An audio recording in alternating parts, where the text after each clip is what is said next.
Kişilik xarakter və əxlaqi fəzilət. Abdori Erkin Sıdıq. İlavə. Bu əslində mən lider və liderlər haqqında tayyorlagan maqala bo'lib, liderni odamga, liderlarni odamlar və boshqalarga o'zgartib o'qisangiz, bu maqala har qanday odamga mos kelaverdi. Kişilik xarakter deganimiz bir odamning axloqiy sifatiga, samimiy bo'lish va jur'atlik bo'lish qatorliq kişilik sifatiga qartilgan.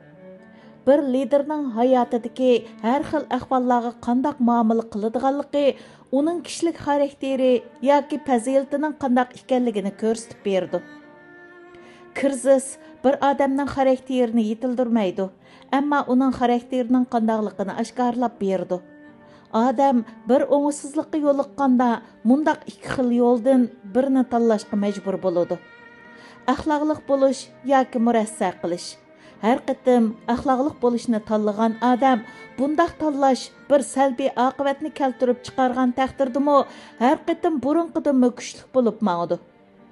O'zimizda esil fazilatlarni yetildirish, o'zimizni bir lider qilib taraqqiy qildirish uchunla emas, o'zimizni bir yaxshi inson qilib yetildirish uchunmi nihoyatda zarur.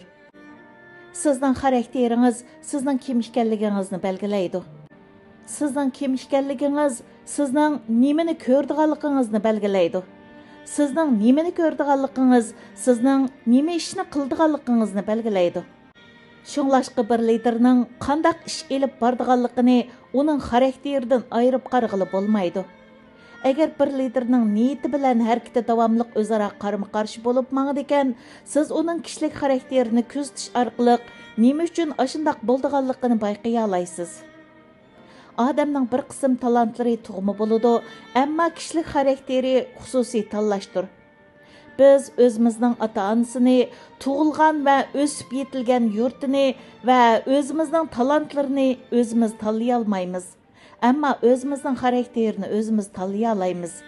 Ya'ni biz har qitim bir tanlashga duch kelganda o'zimiz uchun bir xarakterni vujudga keltiramiz. Bizning hayotimiz o'zimizning kishilik xarakterlarini yetildirish jarayoni bo'lib hisoblanadi. Haqiqiy liderlik boshqa kishilarni o'z ichiga olgan bo'ladi. Agar hech kim sizga ergishib mangmasa, siz boshqalarni yetaklab mangan bo'lmaysiz, balki o'zingiz yolg'iz mengib ketayotgan bo'lsiz. Kishilar nachar xarakterlik yoki nachar axloqliq liderlarga ergashmaydi. Burun ergashgan bo'lsa-mu, uning xarakterining yoki axloqining nacharligini bayqagan aman, uningga ergashishdan to'xtaydi. Liderlar o'z xarakterining cheklamasidan ustun turadigan bir pallaga yetolmaydi. Ba'zi nihoyatda talantli kishilar ma'lum darajadagi muvaffaqiyatga erishib bo'libli vayron bo'lib ketadi. Bundaq bo'lishidagi halqiliq omil kishilik xarakteridir. Harvard Universitetining professori Steven Berglasning deyishicha, undaq odam tövandagi 4 xil ahvoldan kam deganda birini o'z beshidan o'tkazadi. Hakavrlik qilish, intayin yolg'izlik his qilish, buzg'unchilik darajasida tavakkulchilik qilish va zina qilish. Bularning hammasi ojiz xarakterli kishilar to'laydigan ig'ir badal bo'lib hisoblanadi. Agar sizda yuqorqidek 4 xil ahvolning birisi ko'rilsa, cho'qim qilayotgan ishingizni to'xtatib, bir oz orom eling. Hamda o'zingiz uchun bir chora teping.